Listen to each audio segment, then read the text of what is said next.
ठीक है जी, हम नया चैप्टर स्टार्ट करेंगे, accounting for non current assets, यानी कि डेप्रिसिएशन। देखो, नॉन करंट एसेट्स किसको बोलते हैं हम?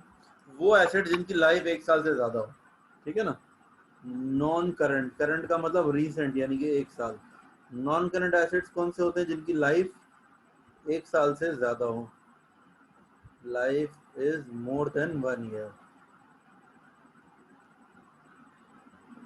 अब देखो, बात ये है कि है ना, जब आपके पास कोई भी एसेट आप खरीदो, गाड़ी खरीदी आपने, ठीक है, मैंने गाड़ी ली अगर, मतलब 15 लाख रुपए की।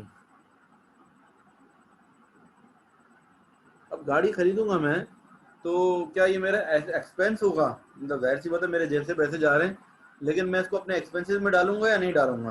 क्या करूंगा, इनकम स्टेटमेंट जब बनाऊंगा तो मैं इसको अपने एक्सपेंसेस में तो नहीं डालूंगा ना, एक्सपेंसेस में नहीं डालूंगा इसको। इसको मैं क्या करूंगा, एज एन एसेट रिकॉर्ड करूंगा। मैं कहूंगा भाई, तो मैंने नॉन करंट एसेट लिया है, मेरा खर्चा थोड़ी हो गया, पैसे खर्च थोड़ी हो गए। तो आप ये थोड़ी बोलोगे कि आपका पैसे खर्च ही हो गए। जैसे मेरे एक दोस्त हैं, उनके साथ क्या हुआ कि अभी बारिश जो हुई थी ना, बारिश में उनका मोबाइल जो है ना वो पानी में चला गया। रोड पे गाड़ी चला रहे थे, क्या हुआ भाई, मोबाइल जो है ना उसमें पानी चला गया, मोबाइल ज़ाया हो गया। अब 1.5 लाख रुपए का मोबाइल था, मोबाइल ज़ाया हो गया। अच्छा, अब क्या हुआ कि नया खरीदा फिर 1.5 लाख रुपए का। तो भाई वो मुझे आके बोल रहे हैं कि भाई मेरा हो गया 3 लाख का लॉस हो गया। मैंने कहा क्यों भाई? बोला यार 1.5 लाख का पुराना मोबाइल चला गया, 1.5 लाख का नया खरीदा। मैंने उनको डेप्रिसिएशन समझा, मैंने कहा भाई ये कोई 3 लाख का नुकसान नहीं हुआ, आपका 1.5 लाख का ही नुकसान हुआ। 1.5 लाख का जो पुराना आपका लॉस हुआ है ना, असल में आपका वही लॉस है। तो नया जो आपने खरीदा ये भी लॉस थोड़ी, तो आपके पास मोबाइल तो है ना, पूरा लॉस थोड़ी हुआ वो।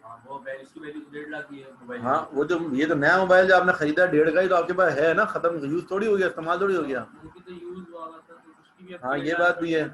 चलो अगर उसको अज्यूम कर लें कि चलो यूज हुआ होता है, उसको इग्नोर भी मार दें, तो भी एक बात है कि ये आपका लॉस, ये जो नया आप खरीदते हो, कभी भी हम ऐसी चीज खरीदते हैं जिसकी लाइफ 1 साल से ज्यादा हो, तो वो हमारा एक्सपेंस नहीं होता, खर्चा नहीं होता, ठीक है ना। वो क्या होता है, एसेट होता है। अभी तो आपने चीज ली है, आगे जाके आप उसको बेच भी सकते हो।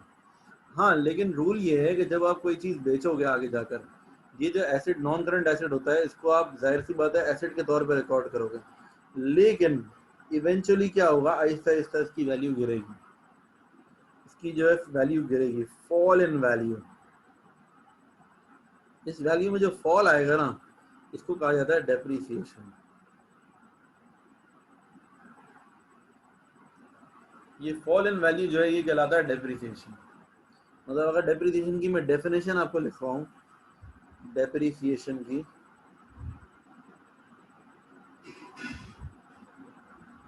ये क्या है, डेप्रिसिएशन की डेफिनेशन क्या होती है? It is an estimate, it is an estimate of fall in value of a non-current asset,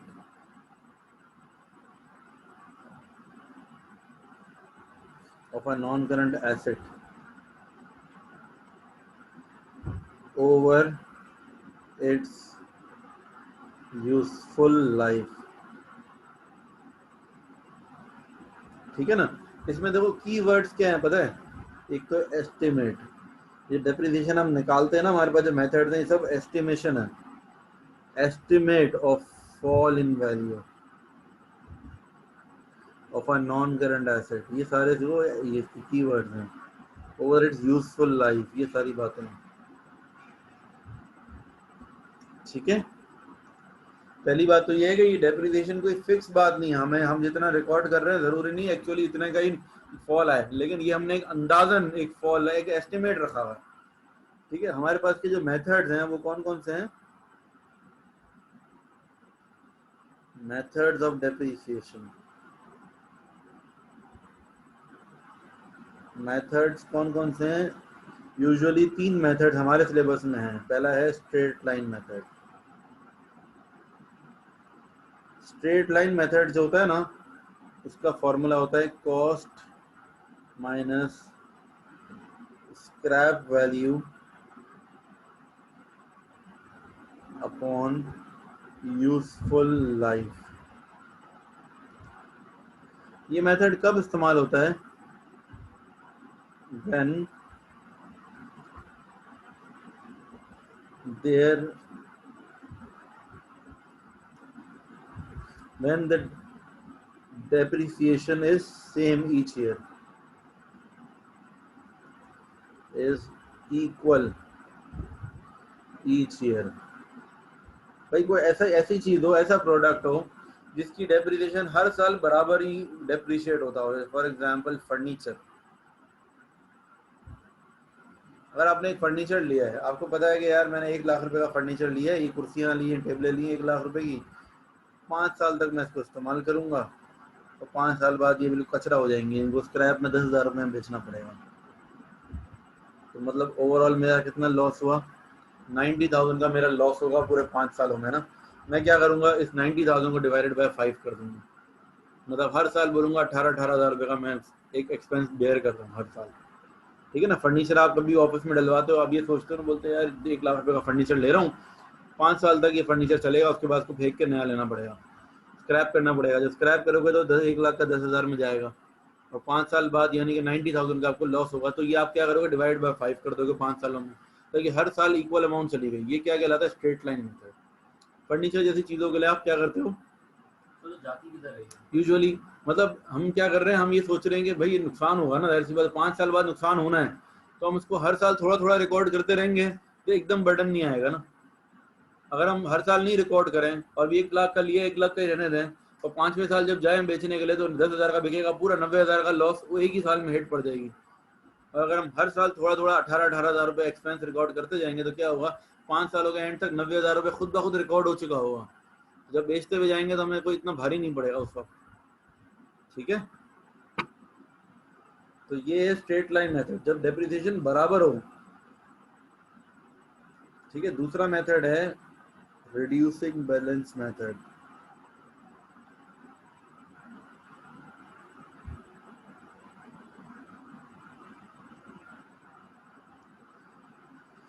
reducing balance method, इसका फॉर्मूला क्या है?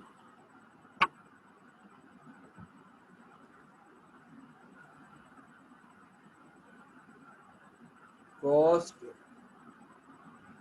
Minus accumulated depreciation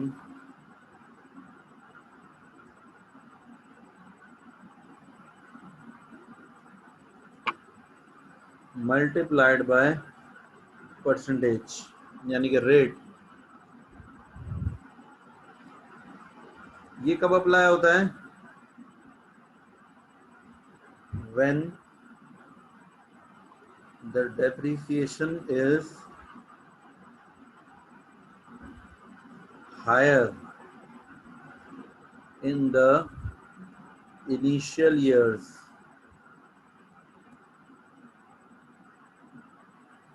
and lower in the later years।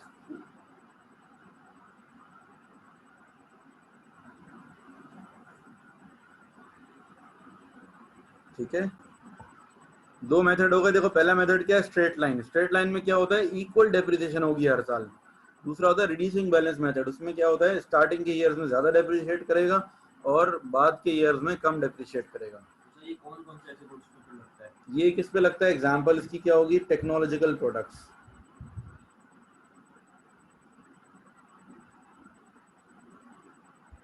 Technological product जैसे कि हर साल अलग अलग output देते हैं उसके उनके ऊपर भी लगता है। और जैसे कि टेक्नोलॉजिकल प्रोडक्ट में क्या है, मोबाइल है, मोबाइल आप जो है ना 1 लाख रुपए का लो मोबाइल और बोलो 1 महीने बाद बेचने जाओ, कितने बिकेगा?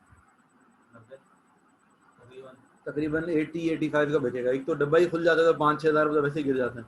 1 महीना भी यूज कर लोगे तो 80-85 का चलो बिकता है मैक्सिमम। 1 साल बाद जाओगे बेचने तो 1 साल बाद 50 का भी नहीं बिकेगा शायद। ठीक है ना, चलो 50 लगा लो। अब आप ये सोचो कि यार 1 महीने में 15,000 गिर गए और बाकी 11 महीनों में कितने गिरे? 35,000। सही है ना। तो इसका मतलब क्या है कि ये शुरू के महीनों में ज्यादा डेप्रिशिएट कर रहा है और बाद में कम डेप्रिशिएट कर रहा है। तो टेक्नोलॉजिकल प्रोडक्ट जो भी होता है ना, वो हमेशा क्या होता है, स्टार्टिंग की ईयर में ज्यादा डेप्रिशिएट करता है, क्योंकि नई टेक्नोलॉजी आ जाती है ना। कंप्यूटर में भी देख लो, लैपटॉप ले लो, आप नया लोगे ना कोई भी, शुरू में बहुत जैसे पुराना लैपटॉप लो कोई 10,000 रुपए का, उसको 2 साल और चलाओ, 2 साल बाद 10,000 में ही बिक जाएगा। क्यों? क्योंकि वो डेप्रिशिएट होना रुक जाएगा अब। मतलब अब शायद 2 साल बाद 9,000 का बिक जाए, शायद हो सकता है 10 का ही बिक जाए, या कोई लेगा ही नहीं जिसको जरूरत होगी। तो मतलब एक बात है ना कि करते करते 0 का तो नहीं बिकेगा ना, जब तक जिंदा है चल रहा है तो भी कुछ ना कुछ एक वैल्यू एक लेवल पे आगे स्टक हो जाती है वैल्यू। मतलब ये कि बाद में बहुत कम डेप्रिशिएट होता है फिर, शायद होता है हर साल 1,000 रुपये हो रहा हो, जब नया होगा तो एक साल में 50-15,000 20,000 डेप्रिशिएट होगा, ठीक है ना। टेक्नोलॉजिकल प्रोडक्ट्स होगा। इसके अलावा मशीनें होती हैं फैक्ट्री में, जो मशीनें होती हैं ना उन पर भी रिड्यूसिंग बैलेंस मेथड लगता है। क्यों? क्योंकि यार एक कपड़े की लूम लगाओ आप, शुरू में पहले साल में जो है ना वो इतना प्रोडक्शन देगी, अगले साल में उतनी प्रोडक्शन नहीं देगी, कम हो जाएगी प्रोडक्शन, तीसरे साल में और कम हो जाएगी प्रोडक्शन। इसका मतलब क्या है कि इसके ऊपर भी आपको क्या करना पड़ेगा, मशीनरी के ऊपर भी रिड्यूसिंग बैलेंस मेथड, ठीक है ना। लेकिन क्वेश्चन के ऊपर डिपेंड करता है, क्वेश्चन में अगर बोला है स्ट्रेट लाइन तो स्ट्रेट लाइन। वैसे आमतौर पर मैं आपको बताऊं प्रैक्टिकली जो है, मतलब ये तो हम किताबों में पढ़ रहे हैं, लेकिन असल में बिजनेसेस में जो है ना usually majority of the businesses जो है ना स्ट्रेट लाइन मेथड अप्लाई करते हैं, कोई भी रिड्यूसिंग बैलेंस नहीं अप्लाई करता। क्योंकि यार वो स्ट्रेट उसूलन रिड्यूसिंग बैलेंस बहुत सारी जगह पे वैलिड भी होता है, लेकिन क्योंकि एस्टिमेशन ही है वैसे भी, तो थोड़ा बहुत अपनी मर्जी से सब आसानी होती है कैलकुलेशन में। स्ट्रेट लाइन में कैलकुलेशन आसान है, रिड्यूसिंग बैलेंस की कैलकुलेशन बहुत मुश्किल होती है। वो तो देखो जो जो अकाउंटिंग ही नहीं कर रहे होंगे फिर वो डेप्रिसिएशन नहीं कर रहे, तो बहुत से लोकल बिजनेस होते हैं ना, वो लोग क्या करते हैं, दुकानदार वगैरह, वो लोग डेप्रिसिएशन नहीं करते। वो इसलिए नहीं करते कि वो लोग फिर प्रॉपर अकाउंटिंग फॉलो नहीं करते। नहीं सर, जैसे कोई फैक्ट्री वगैरह होती है लोगों की, जैसे करते हैं, लेकिन उनके इतना पढ़ा लिखा नहीं होते, वो पढ़े लिखे नहीं होते। वही तो कह रहा हूँ, वो अकाउंटिंग ही नहीं कर रहे ना, इसका मतलब है। देखिए उनके पास तो अकाउंटेंट बैठे हुए ना, उनके पास अकाउंटेंट बैठे हैं, वो लाजमी डेप्रिसिएशन कर रहे होंगे, लाजमी कर रहे हैं। हाँ बिल्कुल कह रहा हूँ। कुछ लोग ऐसे होते हैं, मैंने देखा 1-2-4 लोग ऐसे कि वो क्या करते हैं, एसेट लेते हैं ना, नॉन करंट एसेट को भी एक्सपेंसिव करते हैं, तो डेप्रिसिएशन करने की जरूरत ही नहीं है, ऐसे एक्सपेंसिव हुआ है। सर वो होते हैं, बोलते हैं भाई 5 सालों में जाके आहिस्ता आहिस्ता डेप्रिशिएट हो गया, पूरा डेप्रिशिएट होना ही है ना। हाँ, तो वो करते हैं लोग, लेकिन ये गलत प्रैक्टिस है, ये ऐसा करना नहीं चाहिए। इस तरह आपको अपने बिजनेस की परफॉर्मेंस जज नहीं कर सकोगे सही तरीके से। तीसरा होता है revaluation method. Revaluation method, revaluation method क्या होता है, ये कब अप्लाई होता है, इसका फॉर्मूला क्या है, इसका फॉर्मूला है balance brought down plus purchases minus disposal minus balance carry down. क्या मतलब इसका, इसका मतलब ये है कि जैसे मिसाल ये जो है ना बेसिकली अप्लाई होता है लूज टूल्स पर यूजुअली, ये तो एग्जांपल है ना, लेकिन वैसे इसका जो है रूल क्या है, स्मॉल वैल्यू, मैं बोलूँगा large quantity of small value items, large in quantity but small in value. Sir ये जो जैसे कोचिंग सेंटर में कुर्सियां होती हैं उसके ऊपर, जैसे कि लूज टूल्स, कोचिंग सेंटर में कुर्सियों पे भी कह सकते हैं हम, लेकिन ये है कि हाँ वैसे इंडिविजुअली एक एक कुर्सी, लेकिन बहुत सारी जगहों पे आपको बताऊं कुर्सियों को नॉन करंट एसेट ट्रीट होते हैं। कंपनियों में ऑफिस में एक एक कुर्सी के ऊपर स्टिकर लगा होता है, ये नॉन करंट एसेट हमारा, ठीक है ना। तो वैसे लेकिन देखा जाए तो कुर्सियाँ वैसी होती है सस्ती चीज़ें हैं, चाहे तो कम कर सकते हैं रिवैल्यूएशन मेथड। सर वो आउटपुट आपने अपने स्कूल की, लेकिन आपने अपनी स्कूल की कुर्सियों में भी देखा होगा टैग लगे होते हैं, कुर्सियाँ नॉन करंट एसेट में आती हैं। लेकिन ये है कि आपको मैं बताऊँ एग्जांपल दे दूँ, जैसे कि हमारे मार्कर हैं, मार्कर लूज टूल्स में आ सकते हैं, क्योंकि मार्कर आते हैं ना, हम लोग मार्कर में ये हिसाब नहीं देखते कि मार्कर का कितना दिन चलेगा। हम क्या करते हैं, मतलब महीने के स्टार्ट में जो है ना 2-3 हज़ार रुपये का मार्कर ला के डाल देते हैं, फिर क्या होता है खर्च होते हैं थोड़े टाइम बाद। लेकिन मार्कर बेसिकली स्टेशनरी है, मार्कर को तो हम पूरा एक्सपेंस ही डाल देते हैं, मार्कर तो पूरा एक्सपेंस ही कर देते हैं, हालांकि बचते भी हैं थोड़े बहुत, बच भी जाते हैं, लेकिन फिर पूरा एक्सपेंस में ही डाल देते हैं मार्कर को, ठीक है ना। लूज टूल्स एक बेस्ट एग्जांपल है इसकी रिवैल्यूएशन मेथड की। लूज टूल्स में क्या है, जैसे गाड़ियों की फैक्ट्री है तो टूल बॉक्स होता है, इसमें पेचकस होते हैं, पाने होते हैं, हथौड़े होते हैं, ये लूज टूल्स हैं, छोटी छोटी चीज़ें। अब देखो एक जो है ना पेचकस होता है ना, पता है वो कितने का, एक स्क्रू ड्राइवर कितने का होता है, एक स्क्रू ड्राइवर कभी खरीदा जाके कितने का होता है। मैंने थोड़े टाइम पहले एक स्क्रू ड्राइवर खरीदा था, ठीक है ना, एक स्क्रू ड्राइवर खाली लिया था मैंने, अच्छी क्वालिटी का, कितने का था, 100 रुपये का। ₹70 का, बल्कि ₹70 का मिला था मुझे। अब ₹70 का वो जो स्क्रू ड्राइवर है उसकी लाइफ तो शायद 2-4 साल, 5 साल, 10 साल भी चल जाता है कभी कभार घर में रखा होता तो उसको क्या नॉन करंट एसेट बनाकर एक एक आहिस्ता आहिस्ता डेप्रिसिएशन कैलकुलेट करेंगे, सारी लग जाएगी ना। तो इस वजह से क्या होता है, कंपनीज में क्या करते हैं वो लोग, ये रिवैल्यूएशन मेथड यूज करते हैं। रिवैल्यूएशन मेथड होता क्या है असल में? रिवैल्यूएशन मेथड से मुराद ये कि भाई साल के शुरू में देखते हैं कि यार अच्छा कितने के टूल्स पड़े हुए हैं, ₹1,00,000 के पड़े हैं, ओके कोई मसला नहीं। फिर बोलेंगे साल के आखिर में अब जरा ड्यूरिंग द ईयर कुछ नए टूल्स के ऐड किए हैं, अगर किसी ने बोला यार ₹20,000 के और खरीदे थे, तो अब टूल्स की वैल्यू कितनी होनी चाहिए? 1,20। पूछेंगे कुछ बेचे हैं क्या? अब क्या पता आपने ₹5,000 के टूल्स बेच दिए, खराब हो गए, स्क्रैप में बेच दिए आपने, तो अब आपके पास टूल्स की जो वैल्यू है वो कितनी होनी चाहिए? उसूलन 1,20 और 5 माइनस 1,15 होनी चाहिए। और अगर वैल्यू जो है वो 90,000 है, तो जो बचे हुए टूल्स हैं उनकी आपने कीमत लगाई, देखा यार ये तो 90,000 के टूल्स हैं, इसका मतलब क्या है, आपका जो बाकी ₹25,000 है वो क्या हो गया? डेप्रिसिएशन हो गया।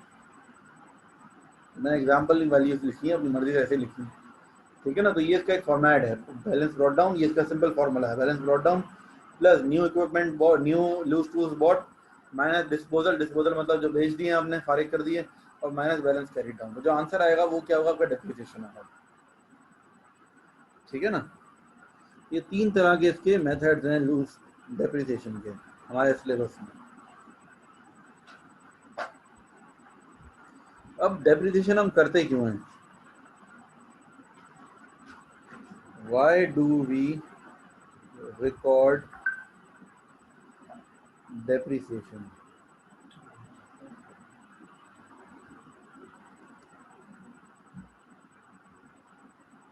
डेप्रिसिएशन जो हम रिकॉर्ड करते हैं ना, वो हम रिकॉर्ड करते हैं because of 2 concepts, 2 accounting concepts हैं। एक है प्रूडेंस कॉन्सेप्ट और दूसरा है मैचिंग कॉन्सेप्ट। ये 2 अकाउंटिंग कॉन्सेप्ट्स हैं जो हमें मतलब जिनकी वजह से हमें डेप्रिसिएशन को रिकॉर्ड करना पड़ता है। प्रूडेंस कॉन्सेप्ट जो है वो क्या बोलता है? प्रूडेंस कॉन्सेप्ट कहता है लॉसेस जो होते हैं ना उसको आप पहले से रिकॉर्ड कर लो, record losses as soon as they are expected।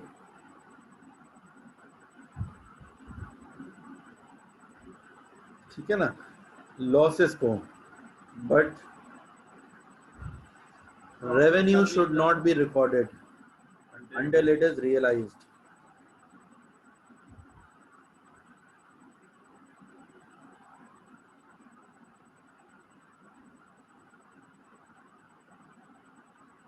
ये प्रूडेंस कॉन्सेप्ट बोलता है। अब डेप्रिसिएशन जो है ना, एक क्या है, ऐसा लॉस है हमारा, ऐसा एक्सपेंस है जो कि फ्यूचर में होने वाला एक्सपेंस है, उसको ये बोलता है प्रूडेंस कॉन्सेप्ट कि भाई पहले से रिकॉर्ड कर लो, फ्यूचर में होने वाला एक्सपेंस है, आप पहले से रिकॉर्ड कर लो, ठीक है ना।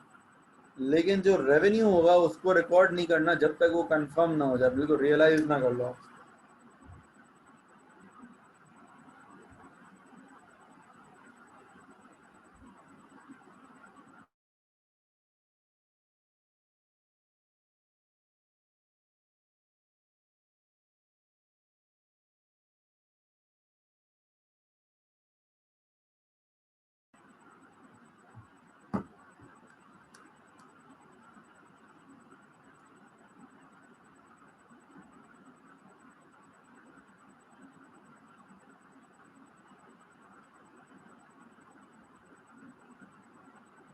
अच्छा, अब मैचिंग कॉन्सेप्ट क्या है?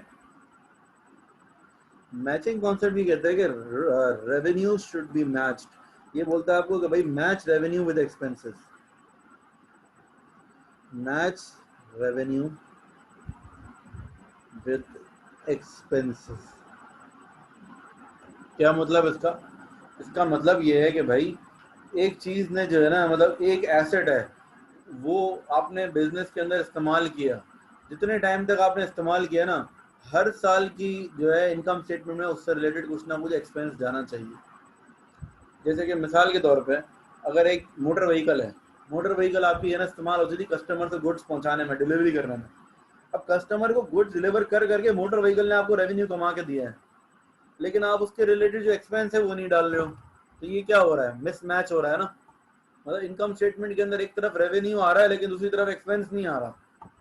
जिस चीज की वजह से रेवेन्यू कमाया, देखो हमेशा रेवेन्यू कमाने के लिए आपको कुछ स्पेंड करना पड़ता है। आपने कस्टमर से गुड पैसा कमाना है तो उसके पहले कुछ लगाना भी पड़ेगा।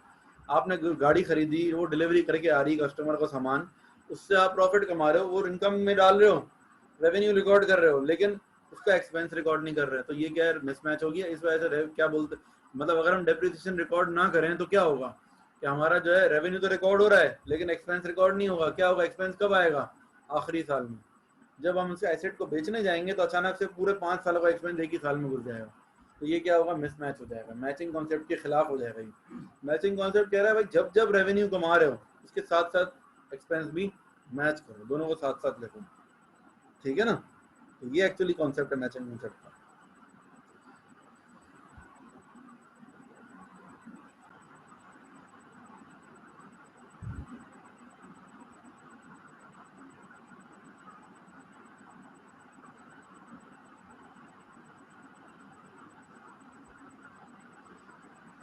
अच्छा जी, ठीक है बच्चों, आगे चलते हैं। तो क्या कर रहे थे हम, हाँ, depreciation is an estimate of fall in value of a non-current asset over its period of use by the business। ये एक्चुअल डेफिनेशन है डेप्रिसिएशन की, ठीक है। और the amount of depreciation in current year is charge to the income statement. Current year का जो expense होता है वो इनकम स्टेटमेंट में जाता है, और एक्यूमुलेटेड डेप्रिसिएशन कहाँ जाता है, बैलेंस शीट में जाता है। Why depreciation is applied to non-current asset? Depreciation क्यों अप्लाई करते हैं हम, because of prudence concept and because of matching concept. Prudence concept क्या बोलता है, it says that losses should be recorded as soon as they are expected. Losses जो है जैसे ही आपको एक्सपेक्ट भी कर रहे हो ना आपके होने वाला है, आप रिकॉर्ड कर लो। Whereas gains should not be recorded until they are realised, ठीक है ना। जैसे non current asset, as non current asset becomes old its value falls and it should be recorded as per prudence concept. कोई भी चीज आप इस्तेमाल करते हो, जैसे वक्त गुजरता रहता है उसकी वैल्यू कम होती जाती है, और आपको एडवांस में रिकॉर्ड करना है, ना कि जब बेचने जाओ। जब अगर आप बोलो नहीं यार अभी छोड़ना है, जब बेचेंगे जब देखी जाएगी कितना नुकसान हुआ, ये गलत है। ये क्या होगा, आपका प्रूडेंस कॉन्सेप्ट फॉलो नहीं हो रहा। फिर मैचिंग कॉन्सेप्ट है, वो क्या कह रहा है, it says that expenses should be matched with the revenue for the same period. Matching concept बोलता है जहां आपने रेवेन्यू लिखा है उसी के सामने उस रेवेन्यू से रिलेटेड एक्सपेंस लिखना जरूरी है। ये जो है डेप्रिसिएशन, ये रिलेटेड एक्सपेंस है। मतलब हर साल आप एसेट को यूज कर रहे हो ना, बिजनेस में जो चीज इस्तेमाल होती है तो वो फिर उसका एक्सपेंस भी रिकॉर्ड होना चाहिए उसी से हर साल। जब इस्तेमाल एक चीज है अगर 5 साल इस्तेमाल होती है तो क्यों हम उसका एक्सपेंस सिर्फ आखिरी साल में डालें, 5 सालों में डिवाइड होकर आना चाहिए, ठीक है ना। It says that expenses should be matched with the revenues for the same period since the non-current asset is used by the business for several years, so its cost should also be spread over the years। जब एक asset ने सारे सालों तक इस्तेमाल हुआ है तो उसका खर्चा जो है कॉस्ट भी उन्हीं सालों में डिवाइड होनी चाहिए। कॉजेज ऑफ डेप्रिसिएशन, डेप्रिसिएशन के कॉजेज क्या हैं। पहला क्या है, फिजिकल डिटोरिएशन। फिजिकल डिटोरिएशन मतलब जाहिर सी बात है चीज इस्तेमाल होती है तो पुरानी तो होगी ना, थोड़ा wear and tear. Wear and tear का मतलब क्या है, जब आप यूज करते हो, कपड़े पहनते हो तो क्या होता है, कलर भी उड़ता है, कहीं कोई निशान भी आता है, हल्का फुल्का कहीं से कुछ फट भी सकता है थोड़ा सा, उसको कहते हैं वेयर एंड टेयर। गाड़ी यूज करोगे तो गाड़ी के अंदर ऐसी बात, सीट कवर है थोड़े पुराने होंगे, मैले भी होंगे, जो डेंट भी लग सकता है, डेंट ना भी लगे चलो, अगर चलो नॉर्मली भी चलाए बंदा तो थोड़ा बहुत वो ओरिजिनलिटी तो नहीं रहेगी ना भाई। 5 साल पुरानी गाड़ी है, 0 मीटर में फर्क तो आएगा, मिट्टी चढ़ जाती है, आप दरवाजा बंद करते हो तो किनारे पर हल्के हल्के से निशान आ जाते हैं, तो वो तो आएगा ऑब्वियसली। इसको बोलते हैं वेयर एंड टेयर। ये नॉर्मल यूज में होता है, मतलब ये किसी यूज करने वाले की गलती नहीं है, ये पता है भाई ये तो होगा ही। एरोजन, रस्ट, रॉट, देखे क्या मतलब है इसका, कि कोई चीज को जंग लग जाए, खराब हो जाए, पुरानी, हर चीज की एक लाइफ होती है ना, जंग होता है, लोहा होता है, जंग लगता है उसके ऊपर। इसी तरीके से लैंड है वो इरोड हो जाती है, रोड होता है ना, रोड यूज होते होते क्या होता है, उसकी मट्टी उड़ उड़ के इरोड कर जाता है वो।